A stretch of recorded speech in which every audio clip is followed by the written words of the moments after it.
আজকের গল্প নরেন্দ্রনাথ মিত্রের শাল। রাত্রে অফিস যাওয়ার জন্য তৈরি অনিমেষ। সবে অগ্রহায়ণের মাঝামাঝি, তবু এরই মধ্যে বেশ খানিকটা শীত পড়েছে, কিন্তু শীতবস্ত্র এখনো কিছু আসেনি। পাঞ্জাবির উপর শুধু একটা পুলোভার ভরসা, কিন্তু একটা কিছু গায়ে জড়াতে না পারলে যেন কিছুতেই আজ আর শীত মানবে না। অনিমেষ ঘরের এদিক ওদিক তাকিয়ে হঠাৎ বিছানার উপর থেকে রঙিন সুজনিটা তুলে নিল। বিথিকা দাঁড়িয়ে দাঁড়িয়ে দেখছিল স্বামীর কাণ্ড। বাধা দিয়ে বলল, ও কি হচ্ছে? অনিমেষ বলল, হবে আবার কি, আজকে রাত্রের মতন এই সুজনিই আমার অঙ্গবন, দেখো তো কিরকম মানিয়েছে। বিথিকা হেসে বলল, হ্যাঁ, একেবারে রাজবেশ। ছাড়ো, ওটা নিয়ে তোমাকে কিছুতেই আমি বেরোতে দেব না। মানুষের একটা কাণ্ডজ্ঞান আছে তো। এগিয়ে এসে সত্যিই সুজনিটা স্বামীর গা থেকে খুলে নিল বিথিকা। অনিমেষ বলল, বেশ, তাহলে ভান্ডার খোলো, হাতড়ে হাতড়ে দেখো কোনো কিছু মেলে নাকি। অন্তত একটা মাফলার টাফলার গলায় জড়িয়ে যেতে পারলেও হয়। বিথিকা অভিযোগের সুরে বলল, এত করে বলি, রাত্রে যখন প্রতি মাসেই একবার করে বেরোতে হয়, তোমার যা দরকার আগে করে নাও। অন্তত একটা সাইজের পাঞ্জাবি থাকলেও তো হয়। কিন্তু করবার সময় কিছু করবে না, আর বেরোবার সময় বিছানা, বালিশ, লেপ, তোষক যা পাও তাই নিয়ে টানাটানি করবে। স্ত্রীর গঞ্জনা বিনা প্রতিবাদে শুনতে লাগলো অনিমেষ। এ কথা বলল না যে করবার ইচ্ছা থাকলেই সব জিনিস করা যায় না। বাংলা দৈনিক কাগজের অফিসে চাকরি, মাইনে স্বল্প, তাও সুনিয়মিত নয়। যা মেলে তাতে খোরাক আর পোশাক দুই একসঙ্গে সংগ্রহ করা হয়ে ওঠে না। তবু তো মাইনে পেয়ে এ মাসে একজোড়া শাড়ি আর বাবুলের জন্য গরম জামা মোজা কিনে নিতে হয়েছে। কিন্তু বিথিকার ভঙ্গিটুকু ভারী উপভোগ্য, যেন গাফিলতি করেই জিনিসপত্র কিছু করে না অনিমেষ। কেবল স্বামীর কাছে নয়, প্রতিবেশীদের কাছেও এই ভাবটাই বিথিকা বজায় রাখতে চায়। ঘরের দরকারি জিনিসপত্রের অপ্রতুলতার কারণ অর্থাভাব নয়, অনিমেষের অমনোযোগ আর ঔদাসীন্য। অনিমেষ বেরিয়ে যাচ্ছিল, কিন্তু বিথিকা ফের বাধা দিল। দাঁড়াও, দেখি কিছু আছে নাকি। খালি গায়ে বেরিয়ে বেরিয়ে তুমি একটা শক্ত রকমের কিছু অসুখ বিসুখ না ঘটিয়ে তো আর ছাড়বে না।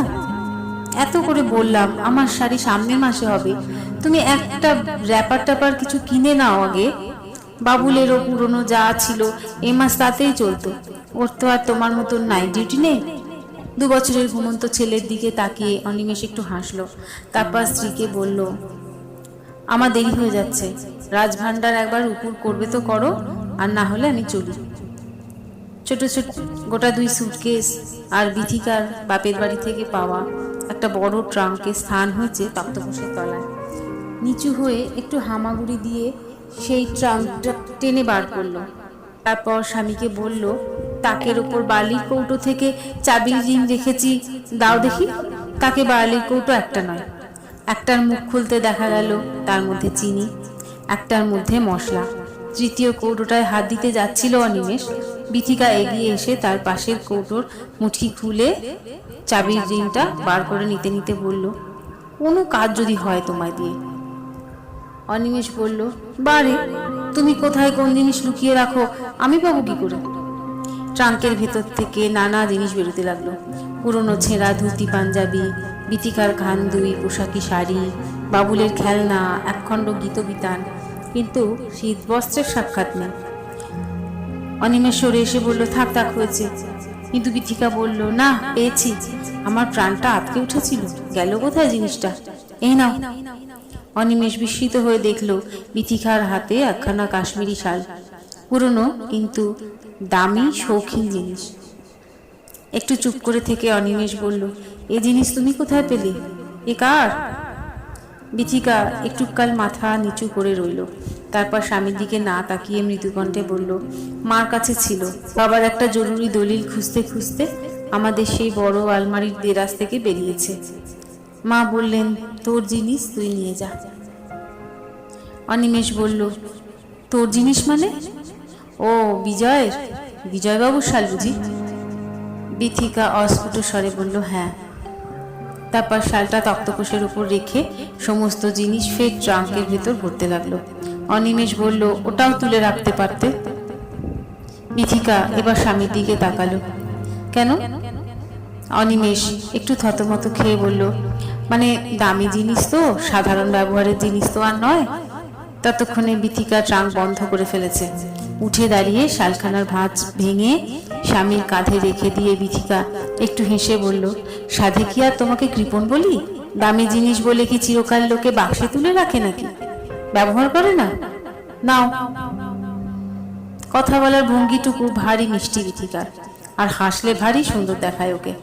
অনিমেষ আর আপত্তি করতে পারল না, বলল, আচ্ছা চলি। তারপর চৌকাঠে পা দিয়ে হঠাৎ ঘুরে দাঁড়িয়ে বলল, বেশ চমৎকার জিনিস সত্যি। বিজয়বাবু বেশ শৌখিন পুরুষ ছিলেন, আমার মতো নুজবুক ছিলেন না, কি বলো? একটু থেমে বলল, আচ্ছা বিজয়বাবু কত দিয়ে কিনেছিলেন শালটা, মনে আছে? বিথিকা বলল, তা আমি জানি না, দামটা আমাকে কিছু বলতো না। বন্ধুদের সঙ্গে একবার এলাহাবাদে গিয়েছিল বেড়াতে, সেখান থেকে। অনিমেষ বলল, ও আচ্ছা, চললুম, সাবধানে থেকে। বিথিকা মৃদু হাসল। অসাবধানের কি আছে?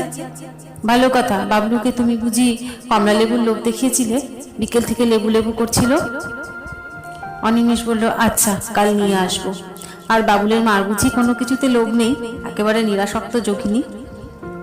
বিথিকা বলল, আহা, লোভ থাকলেই বাকি, লোভের বড় জিনিসটা ধরেই তো সুপ্রভাত অফিস টান দিয়েছে। অনিমেষ বলল, তা ঠিক, নাইট ডিউটি রাতগুলি শুভ রজনী নয়, কিন্তু ক ঘন্টা বিচ্ছেদের পর ভোরগুলি সত্যিই সুপ্রভাত। হাতঘড়ির দিকে তাকিয়ে অনিমেষ আর দাঁড়ালো না, কিন্তু বাসে উঠে লক্ষ্য করল সহযাত্রীদের কেউ কেউ তার শালখানার দিকে একাধিকবার ফিরে ফিরে তাকাচ্ছে। অনিমেষ নিজেও আর একবার শালখানার দিকে চোখ ঘোরালো। সত্যি ভারী দামি আর চমৎকার জিনিস, কিন্তু এর প্রথম অধিকারী আজ আর নেই। বিথিকার সঙ্গে বিজয়ের শালও আজ তার উত্তরাধিকারীর হাতে পড়েছে। বিজয়ের সম্বন্ধে আরও দুটুকরো তথ্য আজ জানল অনিমেষ। বন্ধুদের সঙ্গে এলাহাবাদ বেড়াতে গিয়ে শাল কিনেছিল, আর জিনিসপত্র কিনে স্ত্রীকে তার দাম বলার মতন অভ্যেস ছিল না বিজয়ের।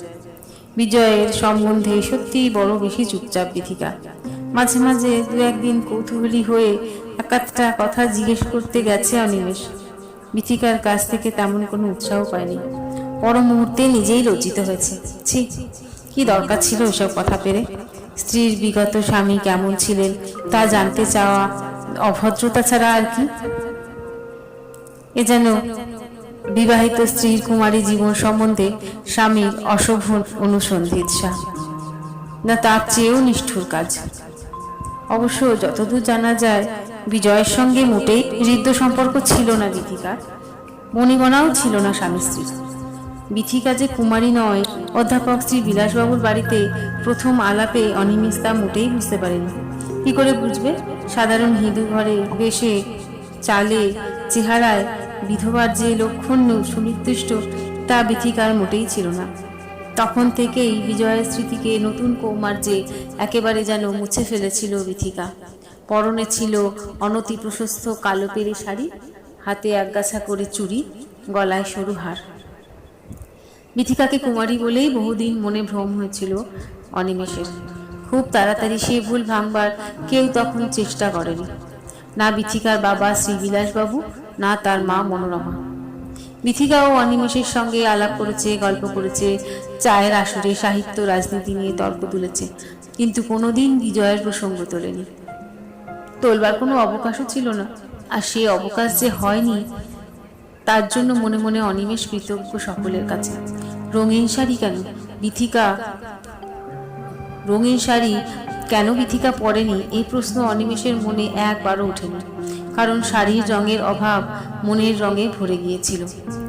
আভরণের অপ্রাচুর্যকে মনে হয়েছিল রুচির স্বকীয়তা বলে।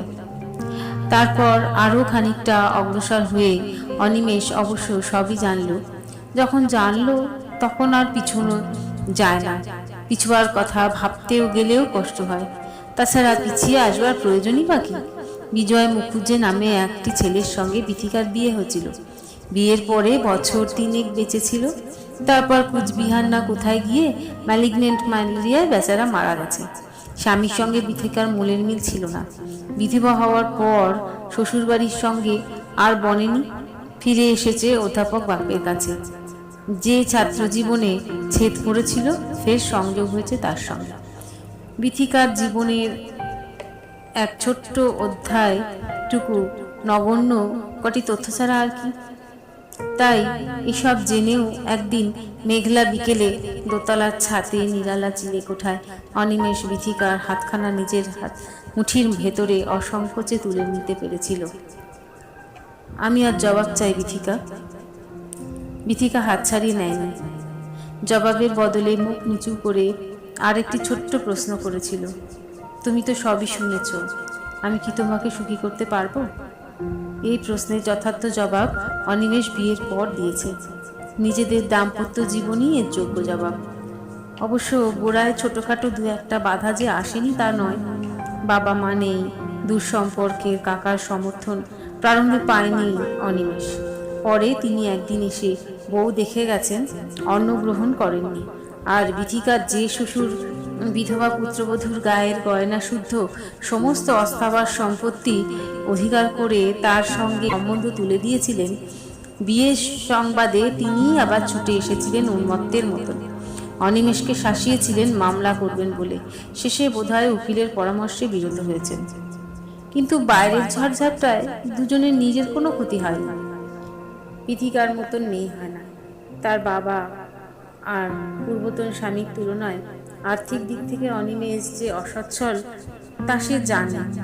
কিন্তু তার জন্য বিথিকার মুখ কোনো দিন ম্লান দেখা যায়নি, কোনো দিন নিরুদ্যম হয়নি বিথিকা। অনিমেষের আর্থিক স্বাচ্ছন্দ্যের অভাবকে নিপুণ মিতব্যয়িতায় বিথিকা আড়াল করে রেখেছে। বন্ধুরা যে আসে সেই সুখ্যাতি করে। অনিমেষ শুধু সুন্দরী ভার্যার নয়, সুগৃহিণীর স্বামী। অফিসে পৌঁছে অনিমেষ শিফট ইনচার্জের চেয়ারে বসতে না বসতেই উল্টো দিকের চেয়ারে কান্তিময় একেবারে উল্লাসিত হয়ে উঠল, আরে ব্যাপার কি অনিমেষ দা, করেছেন কি? অনিমেষ ব্যাপারটা টের পেয়েছে, কিন্তু বিস্ময়ের ভান করে বলল, করবো আবার কি? কান্তিময় বলল, করবেন আবার কি মানে? এই শীতের রাতে এর চেয়ে বড় অ্যাচিভমেন্ট আর কে করতে পেরেছে? রাতারাতি এমন সলভেন্ট হলেন কি করে? এ তো দাদা সাদা বাজারের সাধ্য নয়, একেবারে কুচকুচে কালো বাজার। কান্তিময় অনিমেষের কাছ থেকে শালখানা নিজের হাতে তুলে নিল, তারপর বলল, বাহ, চমৎকার জিনিস। সংবাদ অনুবাদ ফেলে অন্যান্য সহকর্মীরা ততক্ষণে ঘিরে ধরেছে। কার্তিক, গৌতম, সুধীন, প্রফুল্ল প্রত্যেকের হাতে ফিরছে শাল। কত দিয়ে কিনলেন অনিমেষবাবু? অনিমেষ পরিবেশনযোগ্য সংবাদ বাছাইয়ের কাজে মন দিতে দিতে বলল, কেনা নয়, পুরনো জিনিস, দেখতেই তো পাচ্ছেন। কান্তিময় একটু নতুন সুর সংযোগে বলল, কে বলে পুরনো হতে নতুন উত্তম? নতুন জ্বরে মাথা ধরে। বিশ্বাস নেই নতুন চাকরের।